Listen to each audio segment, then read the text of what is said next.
Zdravo svima, dobrodošli u Tolkien univerzum. Evo, pred nama je još jedna epizoda nakon određene pauze, malo duže možda. Ovoga puta se bavimo još jednim zanimljivim likom iz Tolkienovog sveta, a to je patuljak pod imenom Thorin Hrastoštit ili Thorin Oakenshield.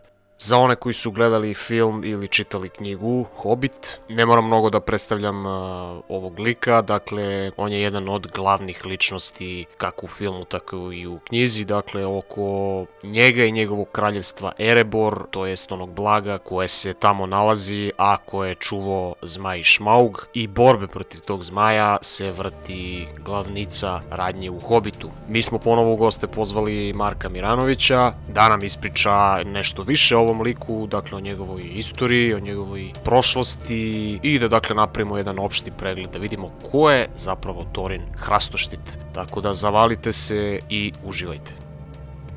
Kada govorimo o samom Thorinu Hrastoštitu, odnosno o Oakenshieldu, treba naglasiti da je on u stvari bio kralj ispod planine, kako se nazivao, ili u stvari on je bio kralj Erebora, samotne planine, ali on nikada nije bio kralj direktno, jer je on bio kralj u izgnanstvu. Sad ćemo vidjeti kako se to dogodilo. Naime, on je rođen 2746. godine kao Thorin II, sin je Traina II, pa kao takav normalno da nasledi direktno i lozu, i zanimljivo je, on je imao i tekako tih porodičnih veza, pogotovo sa patuljcima iz Plavih planina, koji će mu na kraju i pomagati da povrati svoje carstvo.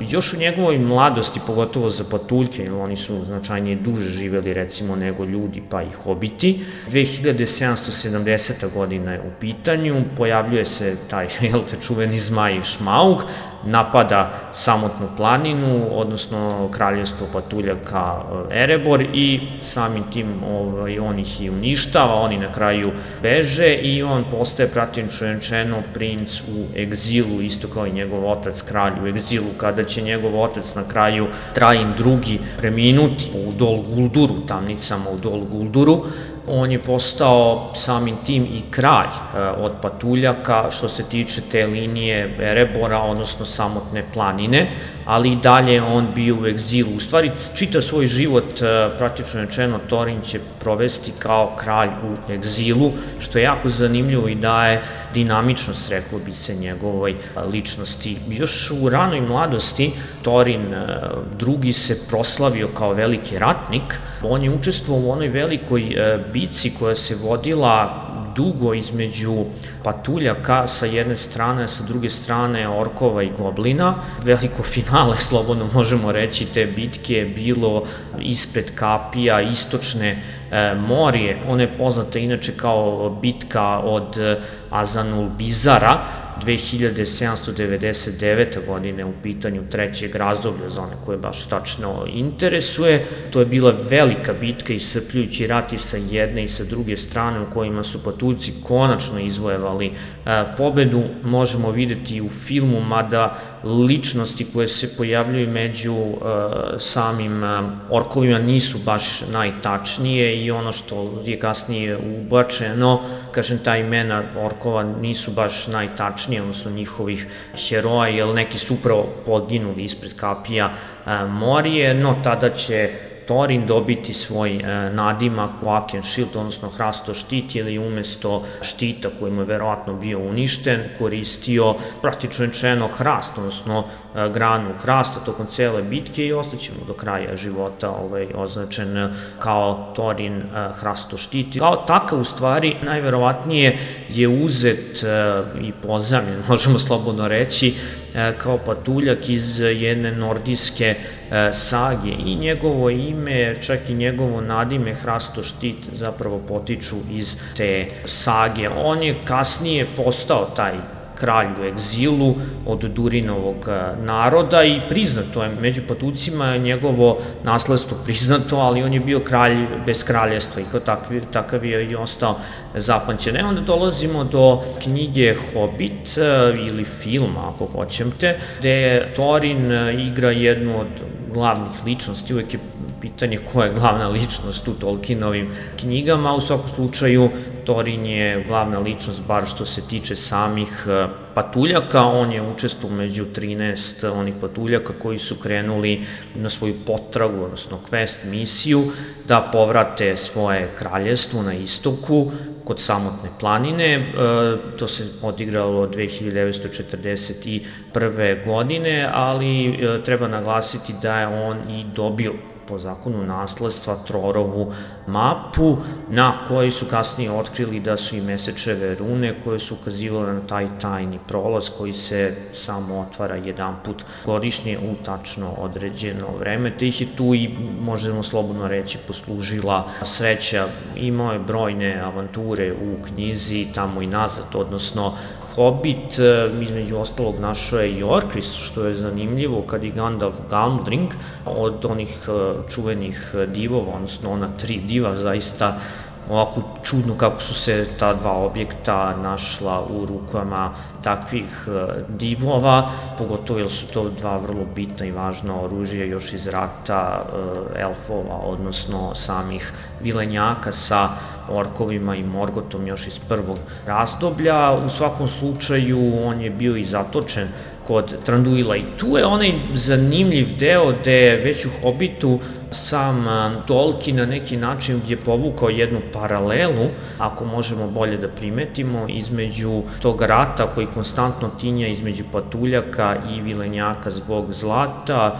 Tranduil je isto bio nadahnut, iako kralj samih vilenjaka iz Mirkuda šume, on je bio isto volao da skuplja dragulje i zlato, pogotovo lepe dragulje, i na neki način je hteo da na ovaj način dođe do blaga Erebora. Šmauga, ok, svi znamo kako je Šmaug završio, on je poginuo u bici opet između ljudi iz Esgarota, grada Esgarota, i onda se tu nekako Tranduil umešao, a između ostalog i sam Thorin je bio i zarobljenik njegov i tako dalje, tako da je još jednom gotovo sigurno moglo da dođe do rata između patuljaka i vilenjaka, pa čak i ljudi, ali to se nije dogodilo jer se dogodila bitka 5 armija, jer su se sami orci i goblini umešali i na kraju je uspela da preovlada ova strana koju je Gandalf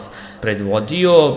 Sam Thorin, kao što znamo, je na kraju i saznao za Arkenston, uspeo da dođe, do duše Bilbo prvi našao Arkenston, i tu vidimo onu njegovu crtu kao i kod svih patuljaka, a to je da blago, pogotovo blago svoje familije, ne žele da daju, niti da podele, i bili su spremni da ratuju za to. Nije to baš izgledalo kao u filmu, da je on bio totalno opsednut blagom, ali do nekih momenta koji zaista, ne priliče knjizi, ali on je bio Stamborn, jednostavno nije hteo da popusti i prilično su cenili blago, a i to je bilo na kraju krajeva blago njegove familije, tako da su na neki način eventualno tu patuljci imali i pravo. Još i njega pomagao njegov rođak Dain, setimo se i da su oni bili pomagani, znači i od Tica, odnosno Gavranova, tako da vidimo tu čitavu jednu vezu, odnosno mrežu patuljaka i sa drugim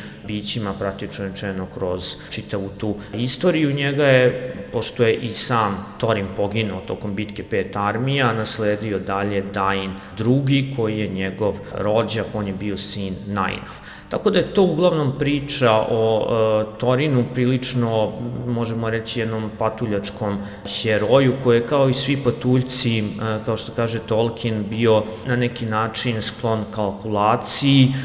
Nije možda on bio veliki heroj, igrom slučaja jeste, ali uvek je on bio, to naročito vidimo u tom odnosu, kažem, nažalost uvek u knjizi, prema Bilbu, gde on u najvažnijim trenucima, kao po onome što je napisano, očekuje od Bilba da uradi ono što je i napisano od njega, odnosno potpisano od strane Bilba, pa makar i poginuo od Šmauga. Ne očekujte od njih da budu preveliki heroji, bili su kalkulantni, ali su umeli da pomognu i prijateljima u nevolji.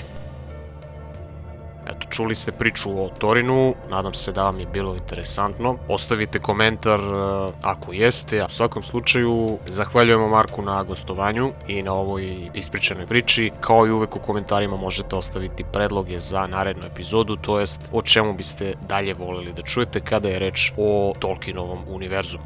Pozdrav i vidimo se sledeći put.